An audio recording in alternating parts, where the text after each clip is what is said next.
So good morning, everyone. Welcome to the New York State Center for Clean Water Technology seminar series. Thank you all for joining us today. For those of you who are joining for the first time, just a reminder, some notes that our seminar series will happen the first Monday of every month at 11:30 a.m. Eastern Standard Time. And all the presentations are recorded and archived, so it's available for you to view on our website. So if you have missed our first two presentations, I highly recommend that you visit our website and you can get access to the recorded presentations. So I'm Arjun Venkatesan. I'm the Associate Director for Drinking Water Initiatives at the New York State Center for Clean Water Technology. My presentation today is going to focus on 1,4-dioxane. It's going to highlight some of the research that the center is doing related to evaluation of alternative treatment technologies to control the pollution of 1,4-dioxane in Long Island water cycle. So I want to start off my presentation by quickly defining what the urban water cycle even means in Long Island waters. In Long Island. Long Island has a very unique water system, and it does not have the usually large centralized wastewater treatment facilities, but it heavily relies on on-site wastewater treatment, like septic tanks. There are about 500,000 septic systems and cesspools just in Suffolk and Nassau County. And these septic systems are not designed to effectively treat the wastewater. It does separate out the solids, but however, there are other constituents in wastewater like nutrients, like nitrogen and phosphorus, and other emerging contaminants, and these are not effectively removed by septic systems. So ultimately, the on-site wastewater is discharged to the groundwater environment, polluting the groundwater with high levels of nitrogens and other contaminants.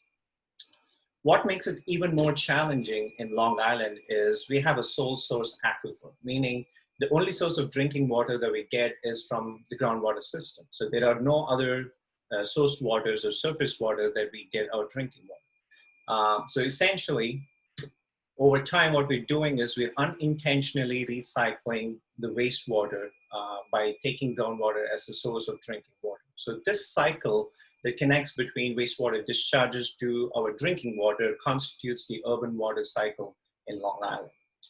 My presentation today has two parts. The first part is going to focus on the drinking water treatment, specifically to remove 1,4-dioxane, an emerging contaminant in our drinking water resources. And the later part of the presentation would focus on an upgraded or alternative on-site treatment system that is capable of removing 1,4-dioxane so that it minimizes the discharges of this contaminant into the groundwater system. A quick background about 1,4-dioxane. So 1,4-dioxane is a widely used industrial solvent. It's typically used as a stabilizer for chlorinated solvent. It is also used as a purifying agent in several products like grease and paints. It is also present as impurities in many products, and it can also occur as a byproduct during industrial manufacturing processes of plastics. More recent data shows that very high levels of 1,4-dioxane is also present in many of our household products and personal care products that we use, like detergents and perfumes, etc.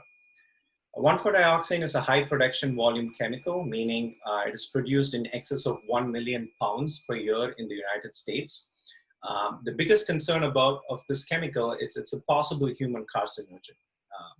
And the EPA has set a health advisory level for drinking water at 0.35 parts per billion or micrograms per liter, which represents 1 in a million cancer risk. The environmental releases of 1,4-dioxane is actually not regulated unless it is used in industrial applications. So it is considered as a hazardous waste when discharged from industrial facilities, but other discharges and other products containing 1,4-dioxane, if the discharge are currently not regulated. The data shows that about 680,000 pounds of 1,4-dioxane is released or disposed of from industrial facilities each year. In 2015, it represents 64% of the production volume of 1,4-dioxane. It ultimately goes as waste. These numbers are pretty consistent, and more recent data from 2017 suggests about 621,000 pounds of 1,4-dioxane released or discharged into the environment. It is a very common contaminant in groundwater systems, and it usually occurs as a co-contaminant for several chlorinated solvents, very specifically 1,1,1-trichloroethane in groundwater. So 1,4-dioxane is considered as an emerging contaminant, but it is interesting to note that this chemical has been used and produced for more than 40 years globally. So it's technically not really an emerging contaminant. Right? The question now then comes, like, why is there a sudden interest regarding 1,4-dioxane? And it all relates back to the regulations. So Toxic Substances Control Act, or TSCA, it's a program which allows US Environmental Protection Agency to assess the risk of any industrial chemical and also to impose any regulations if they think there is any concern related to these chemicals. And this program was started in 1976. At that time, when the program was established, it was assumed that the chemicals that was already there in the commerce or used in industries were considered as safe. So about 62,000 chemicals were grandfathered into this program, considering and assuming that those industrial chemicals are safe. So the US Environmental Protection Agency did not have any control over those chemicals, and they weren't able to regulate them. And 1,4-dioxane is actually one of those chemicals. However, in 2016, this program was amended by a Chemical Safety for the 21st Century Act. And this amendment gave more power to US EPA. So now they're able to revisit existing chemicals in commerce and industry and evaluate the risks for the chemicals. And now US EPA can regulate some of these chemicals. So with this new amendment, US EPA picked the top priority 10 chemicals for its evaluation of risk. And the first chemical was 1,4-dioxane. So that's why we see more and more concerns and data generated related to 1,4-dioxane.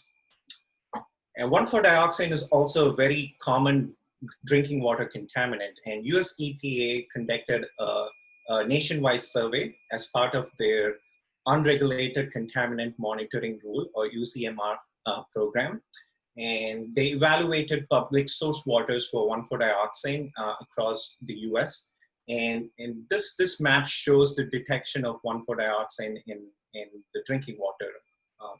And as a summary, about 4,000 sites across the US had detectable levels of 1,4-dioxane, and 600 of these sites had concentration in excess of 0.35 parts per billion, which is the cancer risk level of 1,4-dioxane. And if you focus more on New York State, there are about 174 public water systems that show detection of 1,4-dioxane. And you can see the concentrations in New York waters were higher compared to the rest of the US. And if you zoom in on the Long Island region, you can see a lot more concentrated concentration and high levels of 1,4-dioxane detected in our groundwater systems.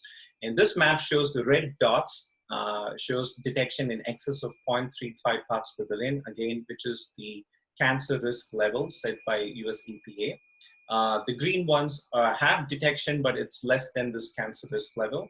And there are also other sites, which are the yellow dots, which have not been monitored for 1,4-dioxane. It is interesting to note the highest concentration of 1,4-dioxane across the US was detected in Long Island at 34 parts per billion. That is 100 times higher than the cancer risk level set by the US EPA.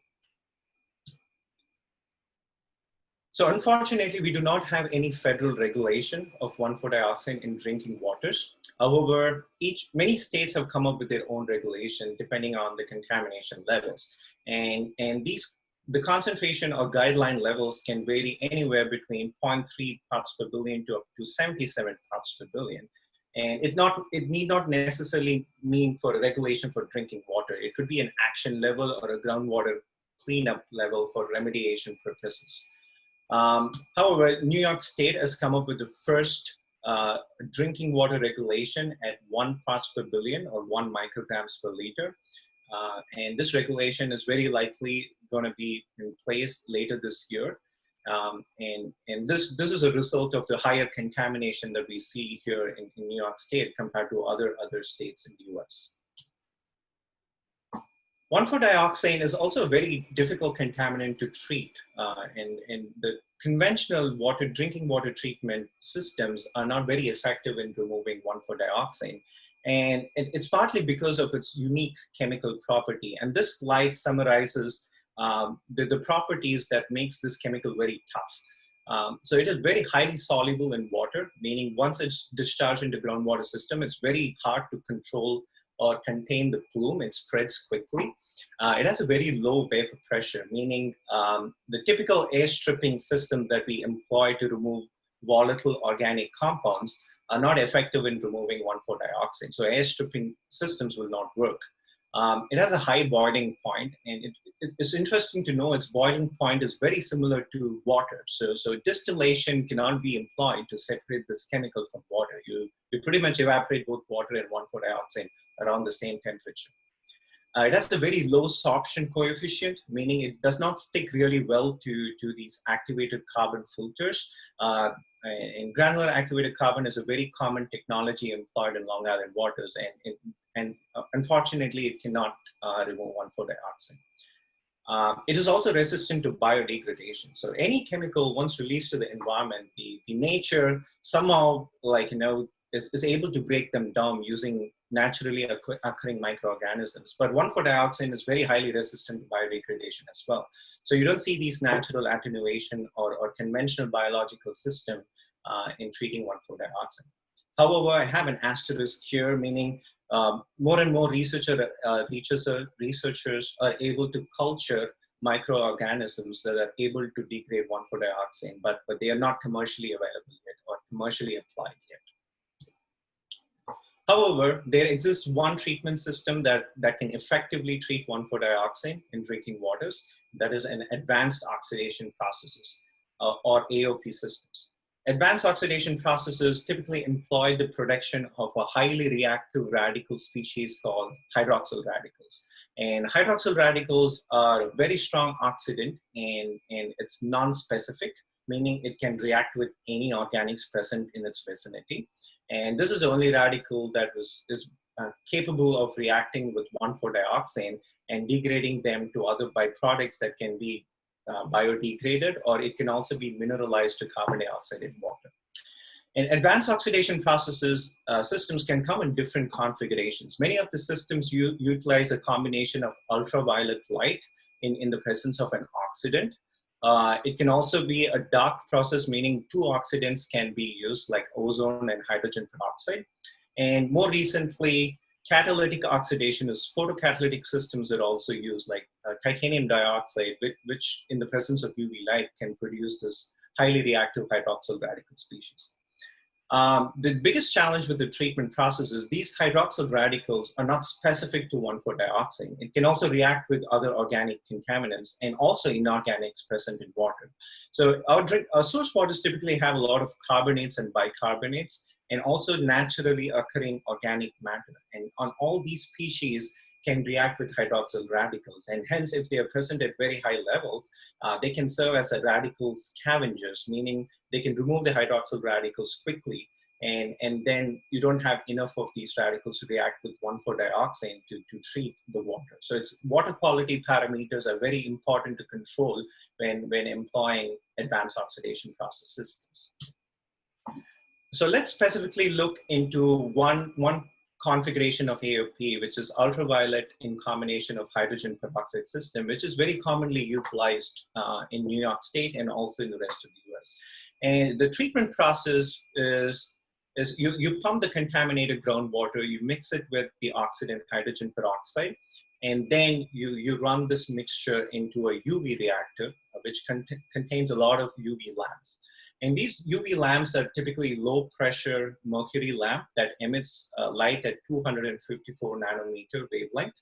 At this wavelength, the oxidant hydrogen peroxide is able to absorb and then undergo photolysis. to generate the hydroxyl radicals needed to degrade 1,4-dioxane.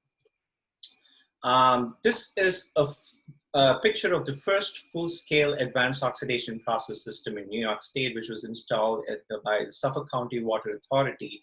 And you can see how the UV reactor looks. And if you open the lid of the UV reactor, you can see these UV lamps radially placed, and water flows through these lamps and get treated in the presence of an oxidant.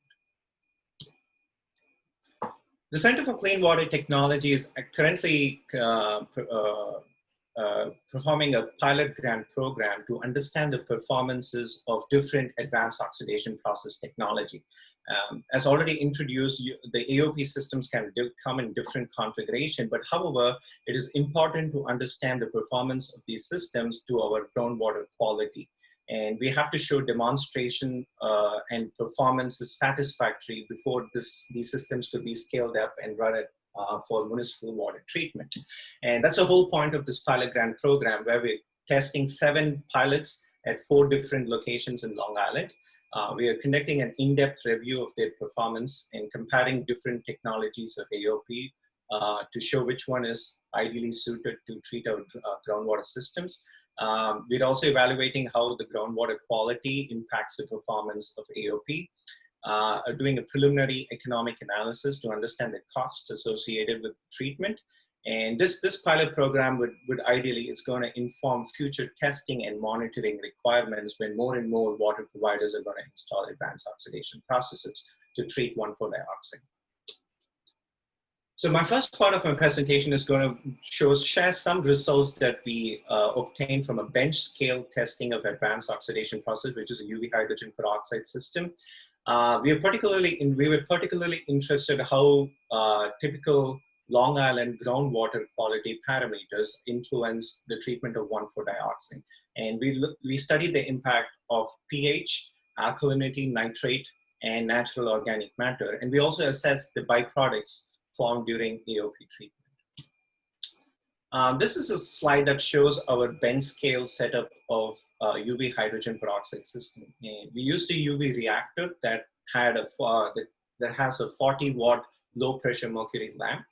And this reactor is set up in a semi-batch way, where we have a reservoir with the contaminated water that we want to treat. And the water is pumped through the reactor, and the treated water is again is directed back into the reservoir. So this is a circulating reactor. With every pass of water through the reactor, there is a UV dose applied to the water. So the time for which this UV reactor is run, the UV dose could be estimated. And we monitor the temperature, pH, and oxidation reduction potential in the reservoir. And we can collect samples over time to plot the kinetics of 1,4-dioxane degradation over time. This reactor was optimized, so we understand the UV dose rate by utilizing model contaminants of like atrazine, for which the photolysis is very well known. So using certain equation, we can calculate what is the UV dose applied to the water in our bench scale system. And we were also able to determine the steady state hydroxyl radical concentration generated in our reactor, again utilizing some model contaminant, in this case a PCBA. So let's move on to some of the results that we got from our bench scale system. So here we show the 1,4-dioxane concentration in the y-axis, and the x-axis is the time for which the reactor was run. And this time can also be translated to UV dose, because we understand the UV dose rate in our system. As you can see, in the absence of UV light or in the absence of hydrogen peroxide, you do not see any degradation of 1,4-dioxane. But in the presence of both UV and hydrogen peroxide, 1,4-dioxane was very quickly degraded. The rate constants for this degradation is shown in this table. So what we have to know is, higher this number that's shown here, is better is the efficiency of the treatment. And EEO represents the electrical energy per order. What it means is how much energy is needed to remove 90% of the contaminant. So this is it has a unit of kilowatt hour per order per meter cube. And lower the value of EEO, better the performance of the AOP system. So just to summarize, the UV rate constant should be high, and the EEO should be low for ideal performance of AOP. So we also evaluated the byproducts generated during 1,4-dioxane treatment. As you can see, the first byproducts that we looked were a group of aldehydes, and it increased over time when 1,4-dioxane degraded. But over time, the hydroxyl radicals generated in the reactor were able to react with these byproducts as well and reduce the concentration in the treated water. First, aldehydes were spiked, and then later you can see like organic acids were also generated as a byproduct from 1,4-dioxane degradation. And these byproducts are in agreement with whatever, by reports from the other researchers who also evaluated degradation of 1,4-dioxane in AOP systems. So this slide shows the carbon content, or it's a normalized value of byproducts generated in the system. As you can see, at about 300,000 seconds, the byproducts represented about 68% of the initial 1,4-dioxane mass. And these byproducts we looked at were only organic acids and aldehydes, and the difference in the mass could be attributed to other byproducts that we did not monitor in the system, but can also be indicate the complete mineralization of 1,4-dioxane during AOP treatment. What you can notice is even after 30 minutes of treatment in our bench scale system, we're actually left with residual byproducts in treated water.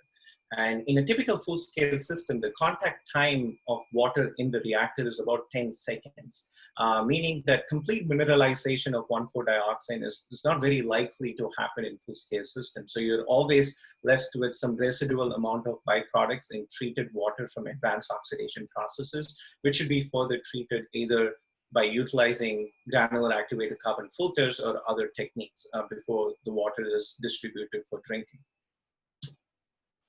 So let's look more closely into the effect of different water quality parameters on the performance of advanced oxidation process. So here in this figure, first we focus on the impact of pH. The typical pH value for groundwater system can range anywhere between 5 and 8.5. In Long Island, it's between 5 and 7. So we tested 5 different pH and on the impact of AOP performance. Here, the y-axis, the performance is measured via the rate constant. And if you remember, the higher the rate constant, better the performance. As you can see, with the range between 5 and 7, it did not have any significant impact on the performance of advanced oxidation processes of treatment of 1,4-dioxane. However, at a pH 8, we did observe a 40% decrease in the performance of AOP to treat 1,4-dioxane. And this is because, like, at the higher pH, you have more scavenging capability of hydroxyl radicals. Essentially, hydroxyl radicals are scavenged at higher pH, and it's not available for 1,4-dioxane degradation. So the alkalinity in Long Island groundwater system is typically very low. It's less than 20 milligrams per liter as calcium carbonate. So we tested 4 different alkalinity levels, 0, 5, 10, and 20 milligrams per liter calcium carbonate. And within this range, we did not observe any significant impact on the performance of AOP. However, there are other researchers who show that very high levels of alkalinity that are present in surface waters can actually impact the performance of the treatment of 1,4-dioxane by UV hydrogen peroxide system. Nitrate is a very important constituent in our groundwater systems because we have the nitrogen pollution is very important in Long Island, and we have high levels of nitrate in our groundwater, and it can range anywhere from 0.2 to 10 milligrams per liter. So we tested 4 levels of nitrate, 0, 1, 2, and 10 milligrams per liter of nitrate.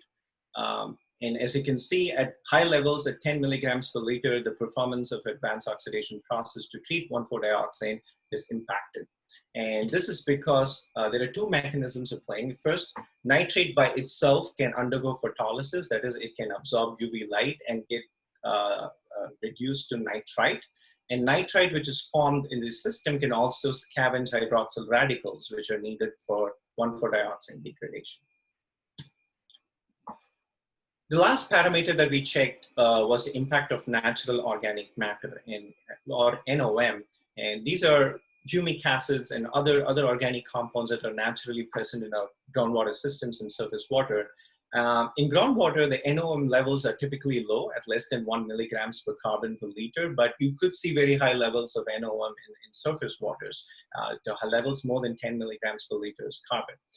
So we tested like 4 different levels, 0, 1, 2, and 10 milligram per liter of NOM, and to study the impact of NOM on AOP performance. And as you can see, the performance was severely impacted in the presence of natural organic matter. And the highest decrease in the performance was observed at 5 milligrams per liter as carbon when NOM is added.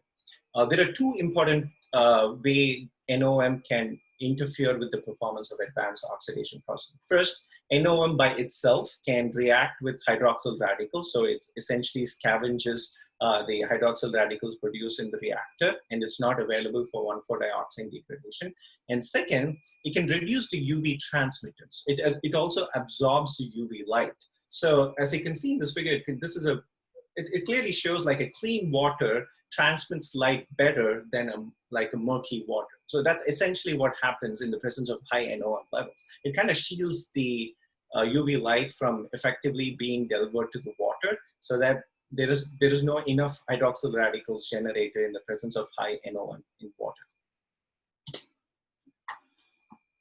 And another important finding that we observed in the presence of natural organic matter, the byproducts generated during advanced oxidation processes actually increased. And this is a figure, this is a pretty busy figure, so please bear with me here. So the x-axis is the time at which the reactors run at 0, 10, 20, and 30 minutes. And there are 4 treatments here. The first treatment does not have any NOM, and the next 3 treatments had different concentration of NOMs added to the water. And as you can see, the production of byproducts increased with increasing NOM addition. So what we're trying to say is like NOM is a very important contributor to the generation of byproducts during advanced oxidation process. And in many cases, NOMs might be more important than 1,4-dioxane in the production of byproducts in treated waters. So finally, after optimizing our system and testing different water quality parameters, we also collected actual contaminated groundwaters from Long Island, and then we utilized our bench scale system to treat those groundwater systems. And here we see that the groundwater that we tested had 1,4-dioxane about 10 micrograms per liter, which is an order of magnitude lower than what we tested in our controlled experiments.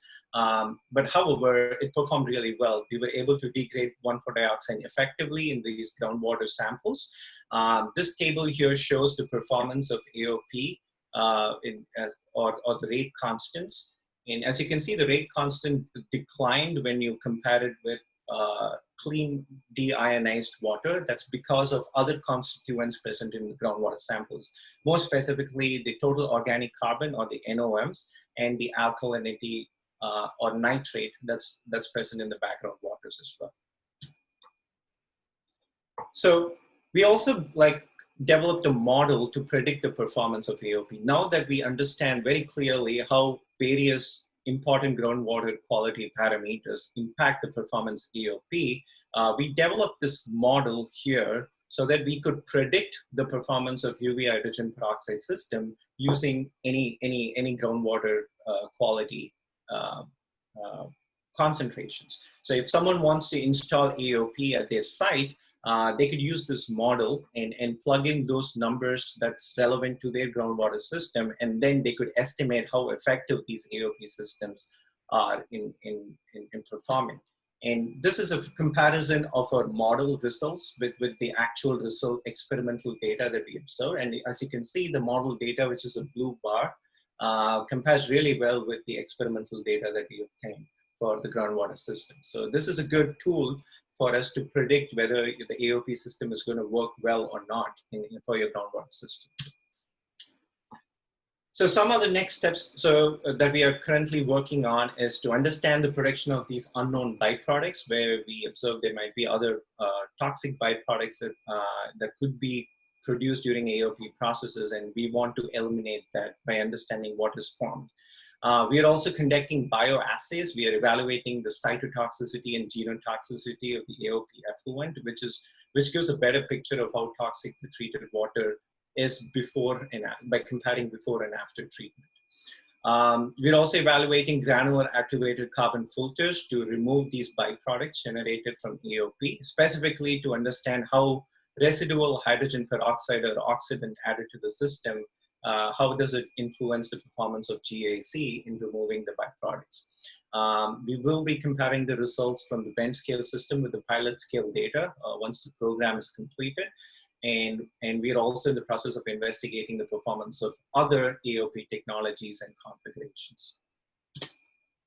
So moving on to the second part of my presentation today, which focuses on the on-site wastewater systems. And this is to remind everyone that 1,4-dioxane is not only an industrial solvent, but it's also present in many of the personal care products that we use on a day-to-day basis.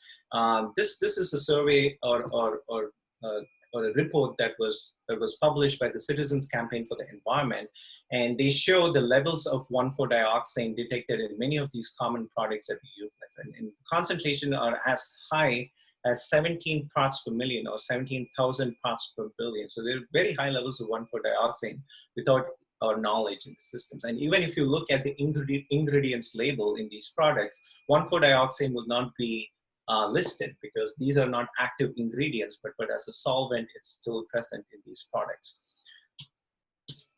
So the question now is, our on-site wastewater, is it an ongoing source of 1,4-dioxane in the groundwater system in Long Island? Because all these products after use is essentially going to go into the septic tanks. And we know that 1,4-dioxane has these unique properties. They're not going to volatilize or absorb into the soil medium, and it's eventually go into the groundwater system. So it is important to know how much 1,4-dioxane is discharged from these on-site wastewater into the groundwater system. And that's the focus of this research. And we also evaluated some innovative and alternative on-site systems. And if you have attended our previous talks in seminar series, we have talked more about the nitrogen removing biofilters, which is very efficient in removing nitrogen. We also wanted to know if it is able to remove 1,4-dioxane from on-site wastewater. So this part of the presentation focuses on the wastewater end of 1,4-dioxane pollution. And as I mentioned, so we tested full-scale performance of nitrogen removing biofilters at different locations in Long Island. And just a quick recap for those of you who are not familiar with the NRBs. NRBs is a passive system that has two layers. It has a top sand layer, which serves as a nitrification layer for converting ammonia to nitrate. And then it has a bottom cellulose layer, which typically consists of wood chips, which serves as a denitrifying layer. So all the nitrates generated in the top layer are denitrified into innocuous nitrogen. And our systems are able to achieve concentrations less than 10 milligrams per liter of nitrogen in the effluent by reducing. So the main question here is, are these systems also effective in treating 1,4-dioxane in on-site wastewater? So for this purpose, we sampled 6 different systems across Long Island. It had 3 different NRB system types. We tested unlined system where the bottom denitrification layer is not lined but remains unsaturated. Then we also tested a lined system where the bottom denitrification layer is lined with a liner. So it's more of a saturated system. And then finally, we tested a box system where the denitrification layer is in a separate box, in a replaceable box. So moving on to the results that we observed. So this slide shows the concentration of 1,4-dioxane detected in septic tank effluent. And these are data from November 2018 to about February 2020, before the coronavirus hit and the labs were shut down.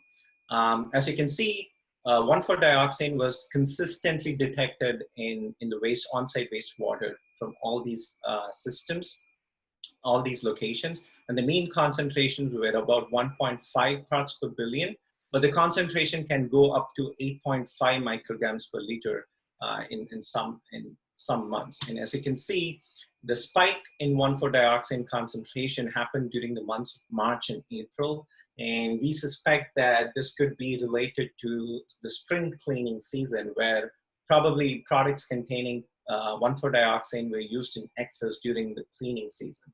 And that's why we see a higher concentration of 1,4-dioxane. But again, this is speculative. We're not sure about the source of 1,4-dioxane during those months. And we also wanted to know what is the source of 1,4-dioxane in on-site wastewater, because Long Island groundwater itself is contaminated with 1,4-dioxane. So maybe 1,4-dioxane could also be coming from the tap water from these locations. So what we did is we collected tap water from all these locations and compared the concentration of 1,4-dioxane in tap water with on-site wastewater. And what we see is tap water is not a significant source of 1,4-dioxane. So we actually we saw only about 10% of detection in the tap water samples, and the average concentration in wastewater was 14 times higher compared to tap water. And this data confirms that 1,4-dioxane is coming from household products used or some sort of activity happening at these locations.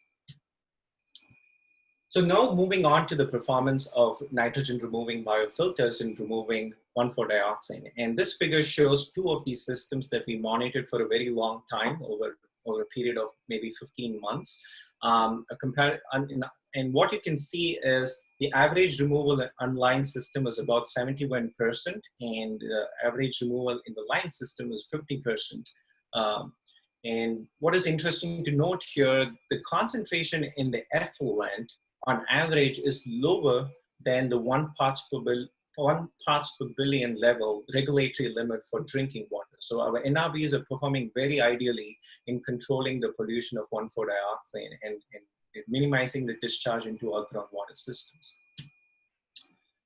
So this figure compares the performance of nitrogen removing biofilters with other conventional wastewater treatment plants in removing 1,4-dioxane. There aren't a lot of studies available in literature that focus on removal of 1,4-dioxane. However, with the available data, when we compare, NRBs here perform a lot better than other conventional systems like activated sludge and coagulation reactors. There was, however, one study that showed like removal greater than 80%, but it used a combination of treatment steps, and we're not clear what happened during those systems. But in general, with more data comparison, we're able to show that NRBs are inconsistent or in many cases perform better in removing 1,4-dioxane from wastewaters.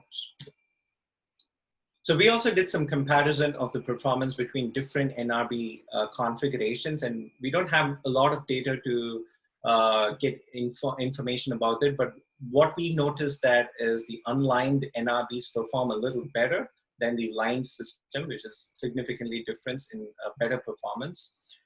One interesting thing to note here is 1,4-dioxane was removed mostly in the upper layer of the NRBs, where nitrification is dominant. So from all this, we suspect that there is some sort of biological activity happening in our NRB system that is able to degrade 1,4-dioxane. The physical adsorption is probably out of question because 1,4-dioxane does not stick to carbon materials. However, chemical reaction might also be contributing to 1,4-dioxane because there are studies that show that certain reactions in the soil media can generate these hydroxyl radicals that can maybe react with 1,4-dioxane to remove. But from looking at these results, we are more convinced that biological activity in the NRB is able to degrade 1,4-dioxane. Okay, so to conclude my presentation, just to summarize what we've learned so far, groundwater quality is extremely important for the performance of advanced oxidation processes. AOP, if it performs really well in one location, need not mean that it's going to perform well at every location. So the demonstration of this technology at each location is kind of important to understand how the source water quality at that location impacts the performance. So what we observe here is the water quality essentially plays two important roles. It can scavenge hydroxyl radicals needed for 1,4-dioxane, or it can reduce the UV transmittance, so the UV light in the water, and thus reducing the performance. Natural organic matter is a very important water quality parameter that is needed that should be removed for the better performance of advanced oxidation process system to remove 1,4-dioxane. And specifically to Long Island groundwaters, we can see the organic carbon and nitrate were the key elements in groundwater that can influence the performance of advanced oxidation process treatment. And with respect to on-site wastewater, NRBs seem to perform really well compared to other conventional systems in removing 1,4-dioxane. The average levels in the effluent from NRBs were less than 1 parts per billion, even less than the proposed drinking water standard in New York State. And what we observed that most of the removal occurs in the top oxic nitrification layer, suggesting that microbial degradation might be the pathway for 1,4-dioxane removal from on-site wastewater systems. And by conducting both the wastewater treatment and drinking water treatment, our center research is focused in mitigating the pollution of 1,4-dioxane in the Long Island water cycle. With that, I'd like to acknowledge a few people, and Dr. Cheng-Chuan Lee, who actually did all of these experiments, and all the data that I shared was the results from the experiments that Dr. Lee conducted. I also want to acknowledge Caitlin, who helped us with sampling of on-site wastewater system, and other collaborators who contributed with the data discussions and results. And we also want to thank our funding agencies, the State Department of Health and Department of Environmental Conservation, which made it possible for us to do all this important research. With that, I'm opening up for question and answers.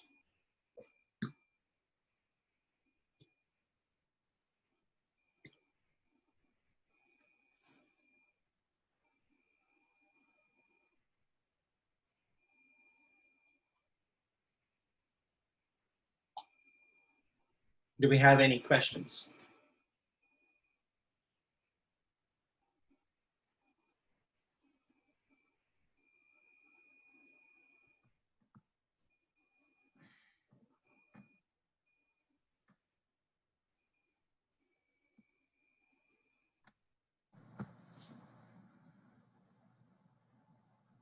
This chat box, if you have any questions, feel free to include those questions in the chat box, and I'll be happy to answer the questions.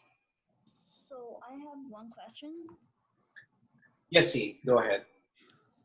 So when you're talking about the NOM effect on 1,4-dioxane decomposition, am I understanding correctly? You're saying it's because the NOM is blocking the UV absorptions? I'm not able to hear you. Sorry, my background is a little bit noisy. So when you're talking about the NOM effect on the 1,4-dioxane decomposition, you're saying the major reason is because the NOM blocking the UV lights? Is that the major reason? There are two common, that's not the major reason alone. There are two possible pathways or mechanism by which it reduces degradation. One is obviously it reduces UV transmittance, because higher the NOM levels, the water becomes a little cloudy, so your UV transmittance is severely impacted. And the second one is NOM by itself can react with the hydroxyl radicals, and so it also scavenges a hydroxyl radical in the system, and thus reduces the performance. Okay, yes. So NOM itself is also absorbing the UV lights, right? Yeah.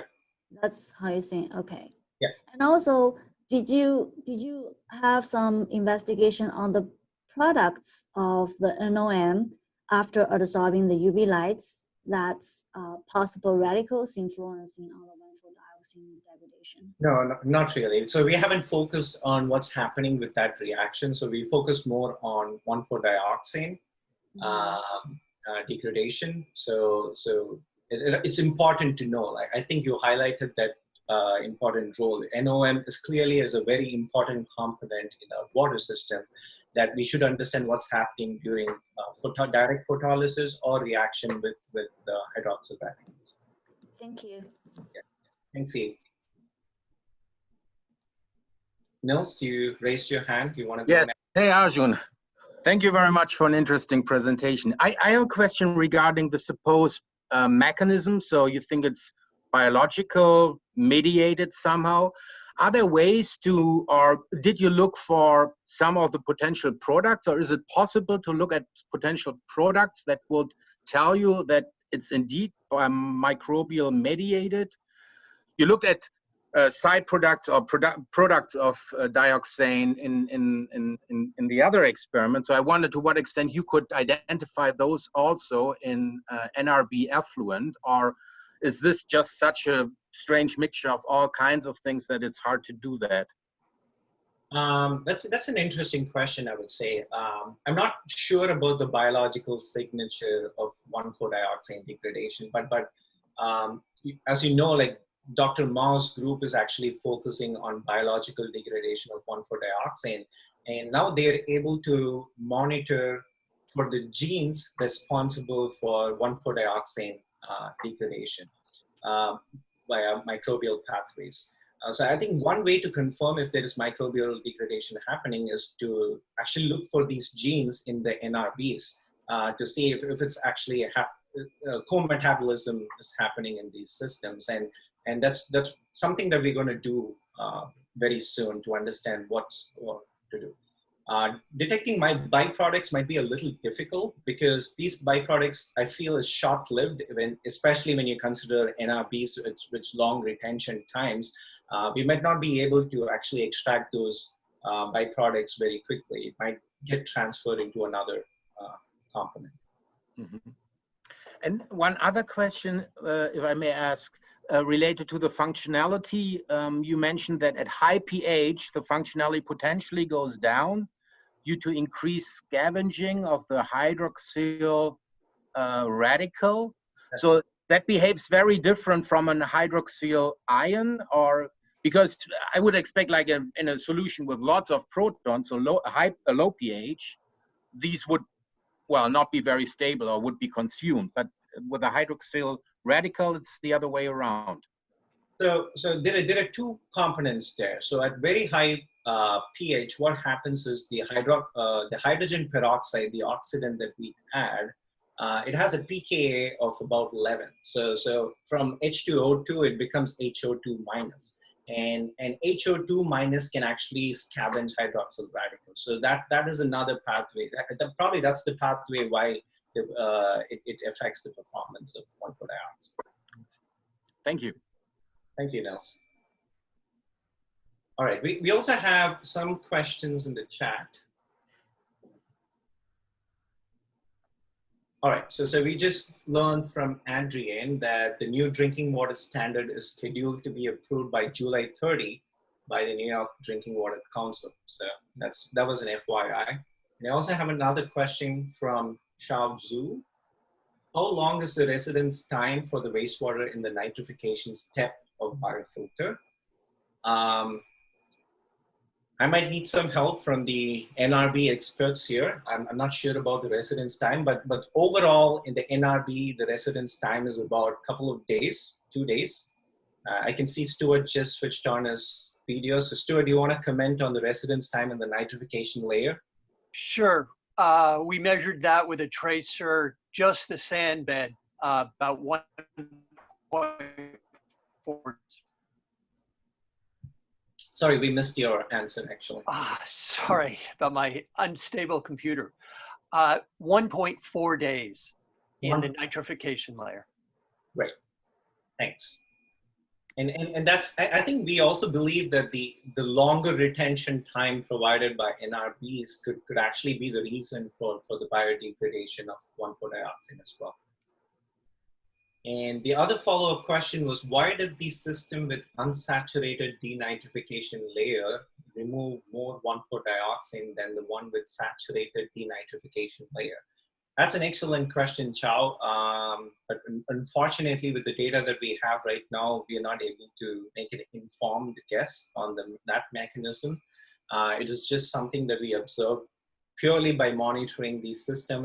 And as a next step, what we're doing is we are doing controlled column experiments and I think that should help us to answer and identify the exact mechanism of degradation.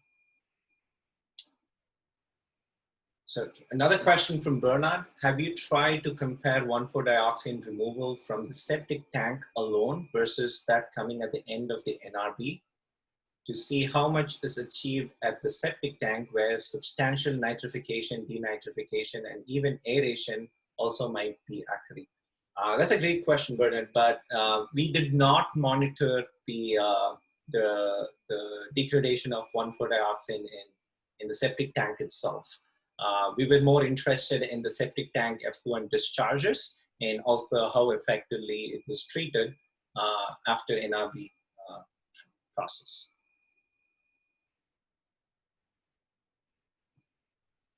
Arjun, I actually have just a clarification question.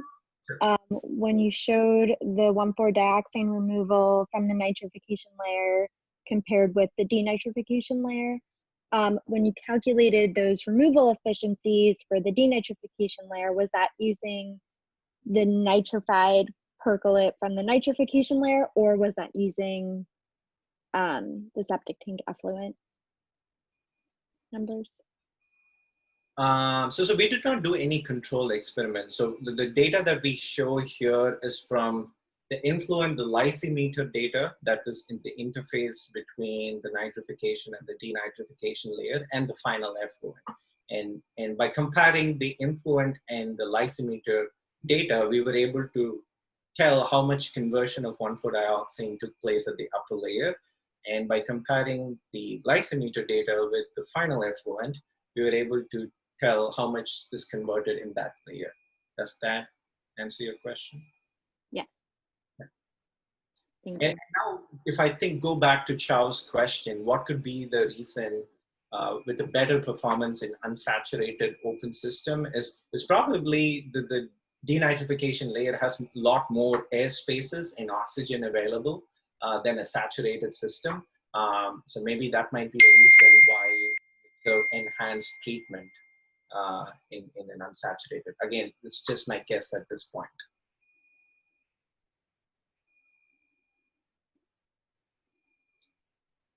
We do have a few more minutes for any additional questions. If not, again, you can reach out to me directly via email if you have other questions, and I'll be happy to answer via email.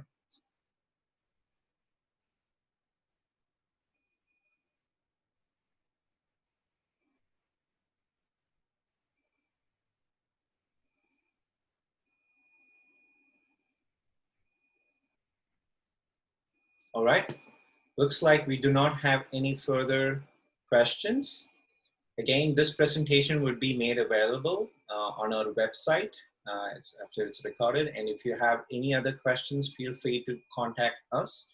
And we will meet you all again next month with a new set of research presentation from the Center for Clean Water Technology.